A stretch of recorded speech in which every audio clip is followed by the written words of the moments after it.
আসসালামু আলাইকুম আপুরা, তো এই গলাটার কাটিং ভিডিও কিন্তু তোমাদের সাথে শেয়ার করেছিলাম। এবার এটা কিভাবে সেট করবে সেটাই দেখাবো। তো প্রথমেই দেখো আমি কিন্তু একটা কাপড়ের উপর রেখে একটা চাপ সেলাই দিয়ে বসিয়ে নিয়েছি। এবার হচ্ছে চারপাশে কাপড়টা মুড়িয়ে নিয়ে তারপরে একটা সেলাই দিয়ে এটা খুব সুন্দরভাবে সেট করে নিব।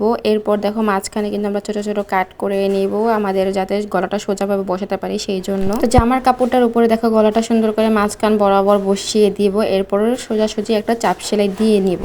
চাপ সেলাইটা দেওয়ার কারণ হচ্ছে যাতে গলাটা আমাদের সোজা থাকে, বাঁকা না হয়ে যায়। দেখো এবারে কিন্তু আমরা ঘুরিয়ে ঘুরিয়ে সেলাইটা দিয়ে নেব পেস্টিং এর পাশ দিকে এসে। যেভাবে আমরা কাট করে ডিজাইন করেছি সেম ভাবে আমরা কিন্তু সেলাইটা দিয়ে নেব। হ্যাঁ, তো আমাদের সেলাইটা দেখো হয়ে গেলে এরপর কিন্তু আমরা কাপড়টা খুব সুন্দরভাবে কেটে নিব। অবশ্যই কাপড়টাকে সাবধানে কাটতে হবে যাতে করে আমাদের আবার হচ্ছে সেলাইটা কেটে না যায়। তো এই যে দেখো আমি কিন্তু কাপড়টা কেটে নিচ্ছি। তো কাটা হয়ে গেলে এরপর ছোট ছোট করে কিছু কাটমার্ক করে দিবে, এতে করে গলার ফিনিশিংটা কিন্তু যখন উল্টাবে তখন সুন্দর হবে আর গলাটা কিন্তু খুব সুন্দর করে বসে থাকবে। তো দেখো আমি কিন্তু কাটগুলো করে নিচ্ছি। কাট করা হয়ে গেলে যে চোখা অংশগুলো আছে সেগুলো কিন্তু আমি একটা শক্ত কোনো কিছুর দ্বারা এটা চোখা করে নিব, মানে ভালো করে প্রেস করে নিব। তো এই যে দেখো দুইটা লুপ নিয়ে নিয়েছি। এখন কিন্তু দেখো আমি কিভাবে করছি আর এই লুপের ডিজাইনটা কিভাবে করছি। দেখো আমি কিন্তু একটা লুপের উপর আরেকটা লুপ এভাবে দুইটা ভাঁজ করে নিয়ে মাঝখানে কিন্তু একটা স্পেস করে নিয়ে তারপর মাঝখান দিয়ে ওই দুইটা লুপের অংশ কিন্তু আমি বের করে নিলাম। এরপর এরকম হয়েছে, আমি জানি না বলে কতটা বোঝাতে পেরেছি। আমি খুবই দুঃখিত, এটা সেলাই ভিডিওটা আমি তোমাদের সাথে দেখাতে পারলাম না কিভাবে বসিয়েছি।